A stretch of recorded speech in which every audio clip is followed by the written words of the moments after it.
So welcome to How to Make Tabbed Sections on a Canvas Page. I am Helen Graves, instructional designer with College of the Canyons. This is a semi-advanced use of HTML code, and so I don't want to scare you away. I just know that if you don't yet have at least some familiarity with the basics of using HTML, this may be a little bit hard to follow, so just do the best you can. What I want to start off with is showing you a couple of tabbed examples, just so we're talking about the same thing. Here on this page, which is from an @ONE course, I also work with the CVC and @ONE, the professional development wing of our system. And this is a course we offer called Digital Citizenship, which is co-authored by College of the Canyons' very own James Chi-Chi. And you can see an example of tabs in place. And it's just a way of formatting the page so that you can have more content without necessarily making students scroll and scroll and scroll and scroll. So not a requirement, just kind of a nice way. It's an elegant way of chunking page content without ending up with tons of pages separately in your module. So I'm going to show you how to do that in the HTML. But first, I want to share with you some things to be aware of about tabs. And one, right off the bat, is to avoid, whenever possible, making the tab title the same, or making your heading for the tab section the same as your tabbed title. It's going to be a visual redundancy, but also for those students using a screen reader device, they're going to hear that read out loud twice. And so again, it's a redundancy. So just be thinking about that, just the way you do with your page title and the first section of the page heading. You don't want them to be duplicates because it's just a redundancy. So the same with tabs. The other thing I want to tell you about is it is possible to have too many tabs. Tabs are akin to a list. It's sort of like a list of text blocks. And just like any list, the intention is to simplify the learner's experience. You don't want to have so many items that it defeats the purpose. And like here, you can see it actually drops onto a second line, and it just makes it kind of cluttered and doesn't really serve the purpose of making a nice, cleanly formatted page. So what you want to be thinking about again is how can you arrange things so that you end up with maybe 5 or 6 is a good rule of thumb, not more than 5 or 6. You may have only 2 or 3 or whatever, but try to avoid having more than 5 or 6 tabbed sections on a page. If you have more sections than that, like on this one, think about how you can either make something that was a tabbed section part of the regular page text, so it doesn't involve another tab, or there may be a way to separate into 2 separate pages, each of which having its own smaller group of tabbed sections. Another thing to know about tabs in Canvas is they display as an actual list on a mobile device. They don't render as tabs. And so it's going to look more like this for a student on a mobile device. They'll still benefit from the chunking of the content, but they're not going to see the tabs in the same way. They're going to see a list of links that jump to the related section of the text when they click on it. So just so you're aware of that. And the other thing, oh, I should have changes. Okay. Tabs are not inherently an accessibility issue, except that screen reader devices are not universal. Meaning a student using one type of screen reader device may be having different settings or different controls than a student using another screen reader device. Plus, the individual user settings may differ even if students are using the same screen reader device. So all of that to say that depending on the user's setup, they may not be automatically alerted to the fact that there is content beyond whatever is the default first tab. They may not know that there's all these other tabs there.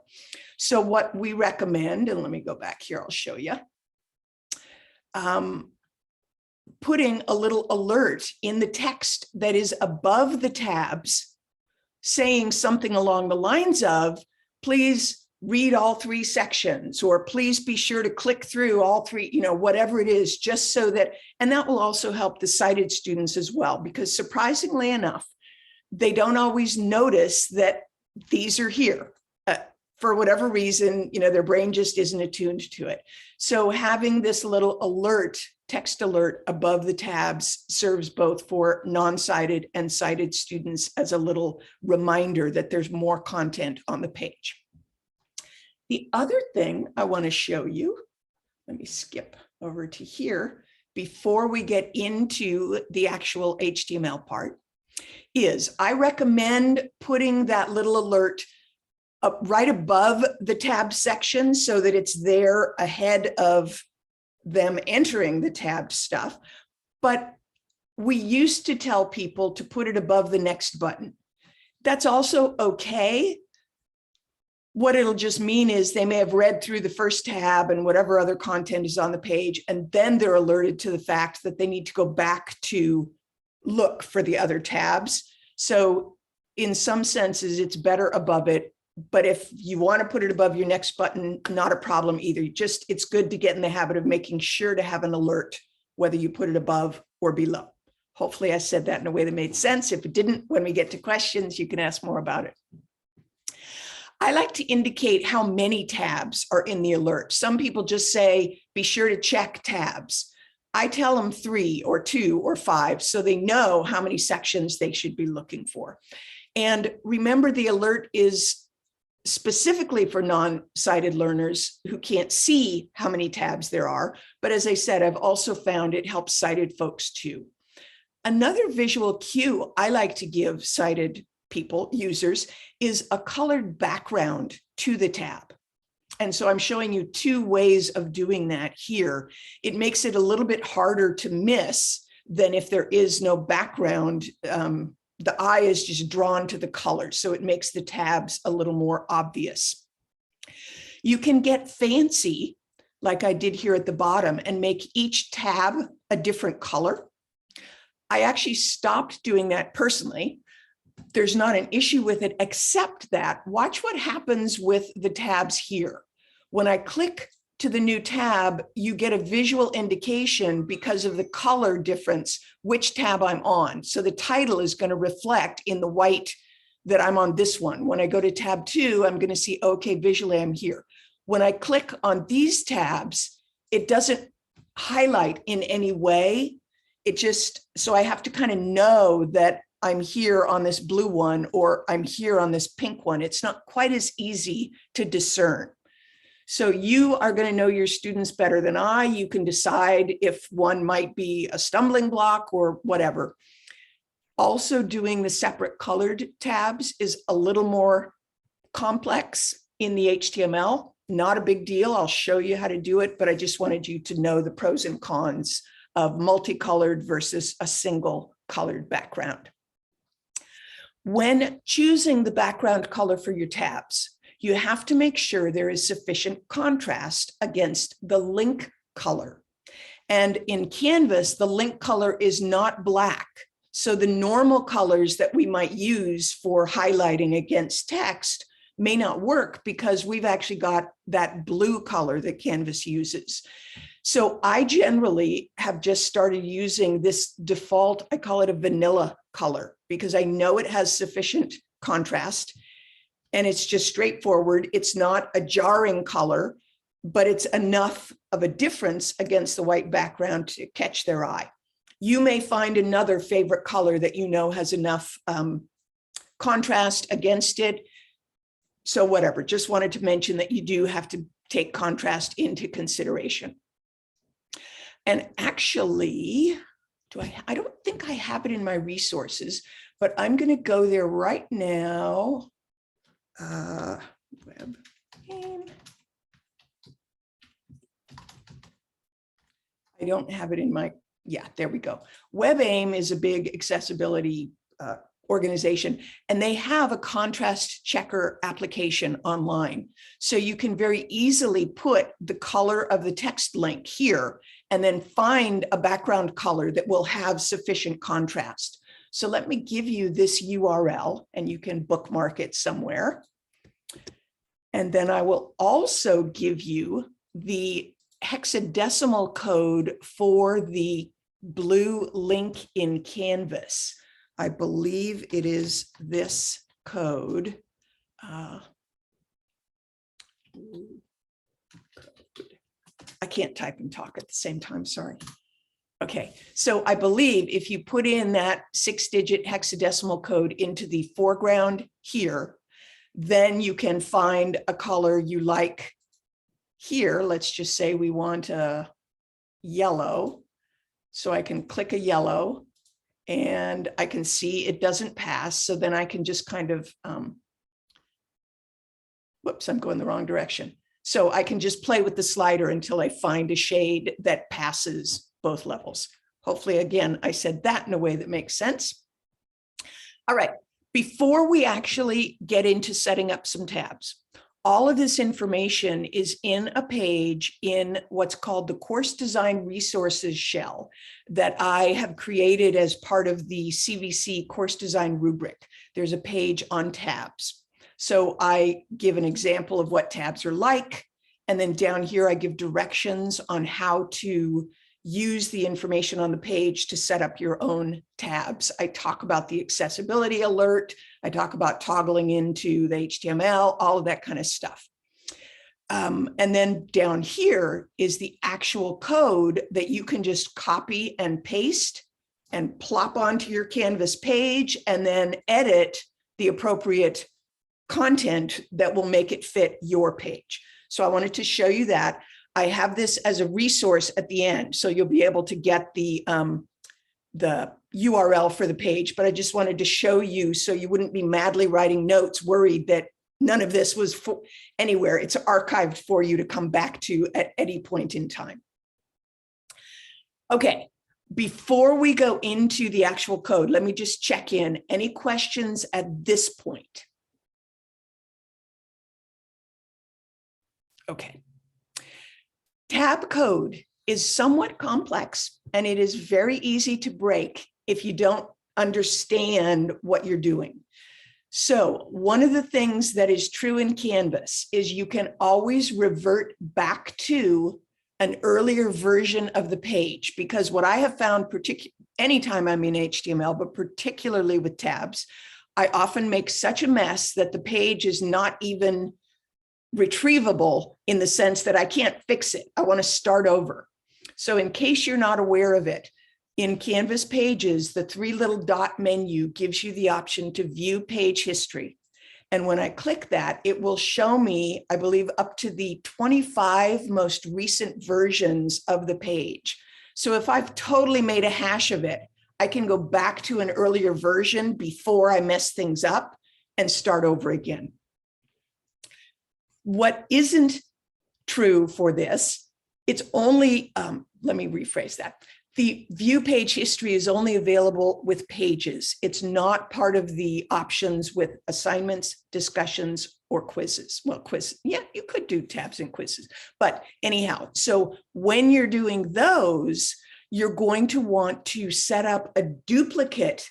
If you've already created the discussion or assignment or whatever, and you're going to be adding tabs to it, create a duplicate first, and then with the duplicate, set up your tabs so that you can make sure it's properly done before you open it up for students. But it also means you won't make such a mess of it, and then you'll have totally lost the original assignment because you can't go back and do the page history. So make a copy and set up your tabs on the copy, and then you can either make that the live version that students access, or you can copy the content of that assignment or discussion and paste it into the live version that's already in your module. Let me think, was there anything else? Well, yeah, okay, so let me show you an example of what I'm talking about. So if I've got a discussion, I don't have in these options, there's no page history here. So what I would do in the discussions area, I would go to the 3-dot menu there and say duplicate. It's going to create a copy of it. And then that's the one I can open up and do whatever I need to do to add in my tabs. Again, if I didn't say that clearly, when we get to questions, feel free to ask me to explain again. All right, let's go into the code. If I was starting from scratch, I can copy this code, and I'll just copy it and show you. Let me open up a page. Oh, there we go. I hate that they make you click twice to get into pages. So we'll say example tabs. Now, because what I've copied is code, I can't just paste it here in the rich content editor version. I have to go into the code area and then paste it. And then when I come back here, when you're in edit mode, you're not going to see it render as tabs. You're only going to see it as that list. But if I then save the page, you'll see that there's your tabs. So then what you can do is paste in your content here, change your tabbed headings, all that kind of stuff. You need to change 2 things. You want each tab to have a title, which is going to be the actual tab part when the page is saved. And then it's always good to have some kind of heading, or possibly more, depending on how long the tabbed content is. But those are going to be 2 different things. This shows 4. If you only wanted 3, you could either, once you've copied and pasted, you could delete the tabbed sections you don't need, or over here, you could just copy part of it and then do all that. So whatever makes sense to your brain, the way you want to do it, you can adjust the number of tabs that are going to display for your content. If you had 5 sections, you would then be able to, you could just, let me show you over here, sorry. I could say, I'm going to copy this last fragment, which is the title of the tab, go down here, paste it, and instead of saying 4, I'm now going to change this to 5, and I can say tab 5. And then down here, so tab, sorry, I should have laid the foundation first. There's the title of the tab, which is the list part. And then there's the actual tabbed content section, and Canvas or the HTML refers to it as a fragment. So each title will have a corresponding fragment, which is the chunk of text that is the tabbed content. So on this page, for example, we've got the title here, and then this would be the fragment.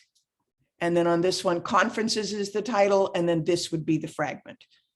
So when you're in the code, it's going to start by saying, and this is where it's, if you don't know code at all, this is where it's going to sound like gobbledygook. So hopefully you have a little bit of understanding about code, but you're going to open up with a div tag that says, okay, we're going to start tabs. So it does that whole enhanceable content tabs. Then it's going to have the list, which is the titles of the tabs. And you need to make sure you've got the same number of fragments as you're going to have tab sections. Then it's going to close the list with the /UL. Then this is where it gets tricky. Each fragment has a second or its own div code. So you've got the initial div that's going to set up the whole bit of tabs, and then each fragment has its own div. Why that's important is because each fragment is going to open div, and then at the end of it, it's going to have the close div. And then the second one will open, and then it'll close. And then the third one will open, etc. And because we had that initial opening div up here, we're going to have a double close div at the bottom because it's closing my final fragment. That's what this one is. And then this second one is closing all of the tabbed code in its entirety. Give me a nod if I said that in a way that makes sense, or a quizzical expression if you would like me to go back and kind of better explain that. But that's where tabs can get messed up. Invariably, when my tabs are not displaying properly, and I go in and really look at the code to figure out what's going on, what's happened is a closed div inadvertently got deleted, or an extra one got added, so it's closing the tabs too soon, or, so just be really mindful that you've got a main div and a main close div that's going to be at the top and bottom of everything. And then within that, each fragment will have an opening div and a closing div. Okay, so for that reason, I often do my editing in the HTML of my text even, because I have found I have more problems if I try to highlight this and change the title. Sometimes I have inadvertently deleted that opening fragment div, or if I'm doing it with my text down here, I've inadvertently deleted that closing div and it messes up my tabs. You may be smarter and better at it than me, so you may figure out a way to do it. But I have found for me, it's often easiest to do my editing where I know I'm not messing with any of the divs and closing divs. Let me see. Is there something else I want to say about that before I do the next thing? I don't think so. Are you with me so far? Thumbs up, put thumbs. Okay, so a couple of thumbs up. Great. So what I'm then going to do is add the content. So I could either just start typing, or if I was a page I'd already created, I could copy and paste from that. As I said, you don't want to make the title of the tab the same as your first section title in the section, because it'll just be a redundancy. If I want to have the background color, the colored background is in my tabs, what you're going to do is add it up here. And I will show you on this page. Oh, did I not put it there? Why did I not put it there? Okay, I guess I assumed people might not want, I didn't want to assume people wanted a colored background. So up here in the directions, I explain how to get the colored background. So I'm going to copy this entire piece of code, which UL stands for unordered list, so just a bulleted list. And then it just has the style parameter saying we want a background color that is this hexadecimal code. So I can come back here, and instead of the plain UL, I'm going to paste that new UL. So when I save it, we now have the background color on the tabs. If you are of, let me check actually, because I don't, well, no, I'll put it in the recording. If you are of the persuasion where you would like to have a separate color for each of your tab titles, the way you would do that is, instead of having the whole list have the style parameter, you would leave the plain old UL, and then for each list item, you would put in that style parameter. If that makes sense, let me see if it did it, and let me just make up a, well, let's see if it did it. Yeah, so there's two ways to do it: the whole list, one color, or each list item gets the background code, and you would find a different hexadecimal code for each one. If I didn't say that in a way that makes sense, let me know. Okay. I'm also going to show you a trick for adding tabs to existing content. But first, let me take a breather. Who has a question about what we've seen so far? Or if you'd like me to repeat anything, please feel free to unmute. You don't have to type it. And Cindy, it said, you're on your phone. Are the instructions for this the page chunking page is a public course that is in the CVC at one instance of Canvas, but it's a public course. So you will always have access to it. And at the end of this, I'm going to give the resource, the URL page for it. So you'll always be able to go and find it. Hopefully that answered your question, Cindy. If it didn't, let me, okay, thumbs up, good. So question, anybody want to unmute and ask a question about what we've done so far or get a repeat of anything? I've either The only scared place, you. Okay, the go only ahead. place where I was a little confused is when you're actually putting in the content. Yes. Okay, so let's look at that.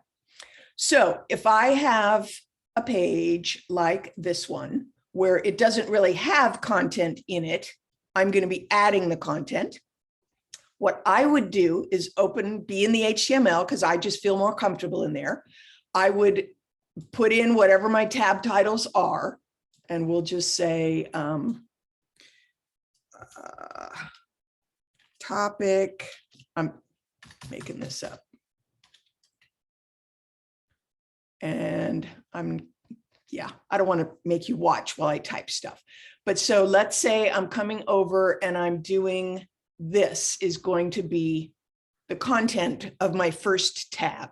And I already have it on a page in my Canvas course. I just want it to now be on the tabbed page. So I could copy it, come back to my here. It's my first fragment. So I'm going to paste tab 1 content here. I'm going to replace where it says that information and just paste in my new tabbed content. This would be my, whatever my heading is. So we'll say George Miller is my heading. And then when I save it, I've now got my first tab. And I would just repeat that process. Again, for me, I feel safer doing it in the code, in the HTML editor, in the HTML editor rather than the RCE, but you could try doing it here and see if it works for you without disrupting things. If you do it and your tabs are not displaying properly, that's when you're going to want to go in and make sure you've got all of the proper opening and closing divs, because that is almost always going to be the issue when tabs aren't displaying properly. If I wanted on, let me find a page where I don't have tabs yet. Give me a second. I should have had that open already. Okay, let's try this one. No, that's columns. I don't want columns. Sorry, I'm chatting with myself as we go through this. Okay, here's a page that doesn't have tabs. So let's say I've got George and Andy, and instead of being on the same page, I want to have them be 2 tabs on the page. So I've got my existing content. I would first make a copy of this. So I'm going to go back to my page area. I'm going to find the page that I want to add tabs to, and I'm going to say duplicate. Then I'm going to open the copy. I'm going to open up the editor, go into the HTML code. And from this area, I'm going to, and I only have 2 tabs on this. So I only am going to copy from the opening through tab 2. Come back here. I'm going to put that at the top. Then I have George as my first section. So I'm going to put a space there because I know I need to put my opening fragment HTML code. And then Andy is my second section. So I'm going to find where George ends and Andy begins. And I see Andy's name right there. So I know that's the beginning of my second chunk of tabbed content. So now I'm going to come back here and I'm going to say div ID fragment 1. That's going to open George in that space I created below my, oops, I got to close my list. Forgot that part. Then I'm going to have my fragment 1, and then I've got George and all the text that goes with George. Come back here. I'm going to say, and here's where I'm going to copy the close div, because that's going to close my first fragment and open up my second fragment. So when I'm doing the first one, I only copy the div ID fragment 1. When I'm doing the successive ones, I copy the closed div and the opening of the next div all at the same time.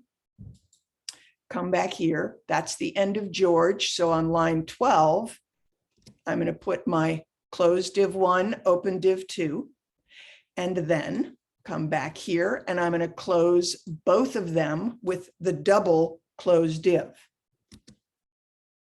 And if I did it correctly, I will not make a fool of myself when we save the page. Okay, so we got 1 tab and 2 tabs. That's once you're used to working with tabs, that may work just fine with you. At the beginning, that may feel more complicated than just copying all of the tabbed code and plopping in your text content in the appropriate places. But again, however your brain works best in figuring out the protocol or the flow of it, that's going to be the way you should do it. I think I've mentioned all of the stuff I wanted to make sure and mention. Here are 2 resources that I want to share with you. I'm going to put them in chat so you can bookmark them and just go to them later. Or if you're somebody who likes to use your phone or whatever, you could take a screenshot of this. And so you just have them.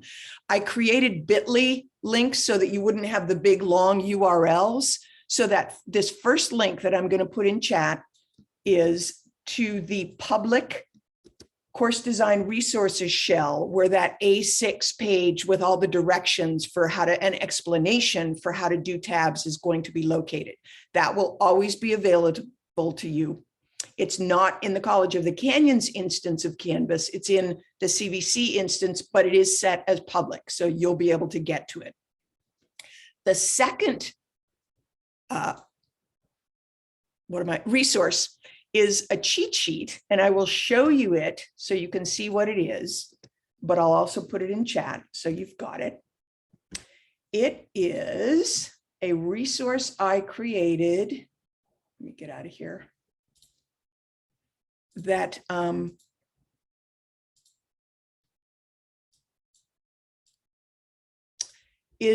has a bunch of HTML stuff on it. So it's got a bunch of other things. So if you're somebody that likes HTML, you feel comfortable, this is a little cheat sheet you can use, but it has tabs, information. I got a lot of stuff. There we go. So it has in it already set up 2 tab, 3 tab. And then if you want, so that's another place where you can get the code to copy to create tabs. But the one that has the explanation is going to be the one in the course design resources shell. Okay, I think I've thoroughly confused you, but let me just wrap up my part of it by saying tabs can be challenging, especially at first. And so maybe start small with a new page rather than retrofitting an existing page, or think about maybe I'll just experiment with 2 tabs at first before I jump to 5 tabs. And then keep in mind that bit about div tags. They are usually the culprit when tabs aren't displaying properly. And in fact, let me show you. So let's pretend that I was in there messing around and I somehow deleted the closing div tag for my first tab.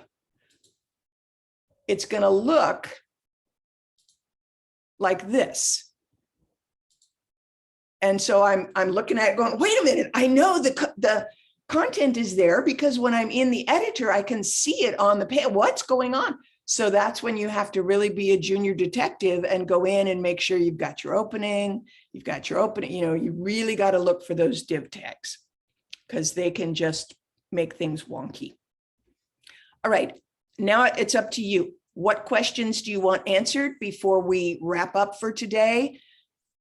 No question is too picayune or repetitive because this is a complex topic. So please make sure you feel really clear today Because I guarantee even if you're clear today, when you go back a week from now, it's going to be a little fuzzy. So let's chat now, and then you've got the resources to go to. Anything I can answer for you, feel free to unmute. Helen, I have a question about the content. Yes. So it looks like under each tab, it's not just text that you can put in there, because you had a photo of the actors yeah. as well. It's, So yeah. the Go ahead. formatting, tables, all that kind of stuff can all be loaded into a tab? Yes. So it can be, it's just like a page. So whatever can be done with the rich content editor on a page, you're just chunking it within this tab format. But all of the stuff you mentioned, you can embed videos, you can images, tables, colors, all that kind of stuff can be part of tabbed content. It does add to the complexity, but again, if you remember your opening and closing divs, that's probably going to be your saving grace. And then everything in between those is just like regular page content. So in theory, I should be able to go into an existing page. Yes. That's got content and copy all that information, the code over, and go in and paste it. Now, I can either paste it into the actual code, but I'm not a code person. So I'm more likely to use that one page where you had it, where you showed that, where you said paste here. Yeah. I forget, it was one of the very first ones. Yes. You said that's a little more problematic. Sometimes it doesn't always carry over because of the problem with the divs.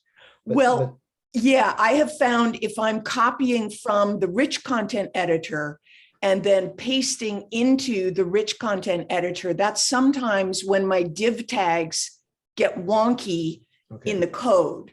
So Bob, you're going to want to, thank you, Cindy, glad you were here. You're going to want to at least get comfortable enough to go in and look at the code, even if you don't do your pasting and everything, just so you can verify if there's an issue. You can say, oh, okay, I'm missing my first opening div. Now I know what's wrong, and I can go in and paste that. Does that make sense? It does, because I wouldn't have known before. I would have just pasted in and then it wasn't working. I wouldn't have any idea. So now I know to go in and look for the divs, and I can use your resources to see where the divs should be, to make sure that you have the outer shell divs, beginning and ending, and then the ones for the inner ones. Exactly. And the other trick you can do is if you're on a page, instead of I'm not. So I'm here and I want this text to be my first one. I can go into the code and copy that and paste it in the code part of my tabbed page, so that I'm getting all of the behind the scenes HTML without having to know what I'm doing. Does that kind of make sense? Yeah. Because when I've done all this before, I've copied it from some other place, and then I know just enough to go in and kind of do a little edit here and there. In terms of writing or anything, I have no clue.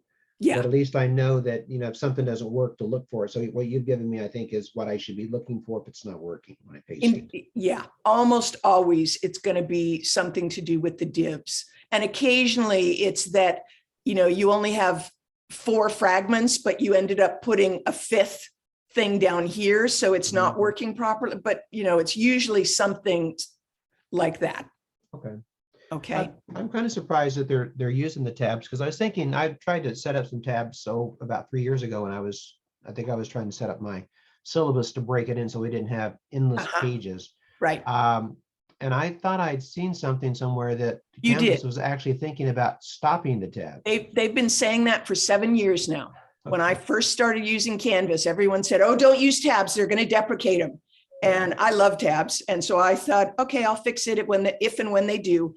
And it has literally been 7 years. So yes, at some point they may get rid of them, although everybody loves them. So none of us can figure out why they want to get rid of them, because they're great.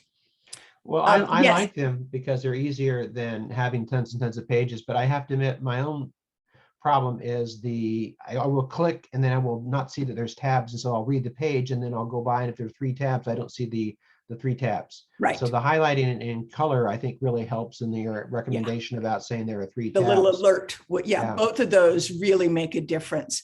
And Samuel, yes, there is going to be a recording. It will be posted on the design thinking page.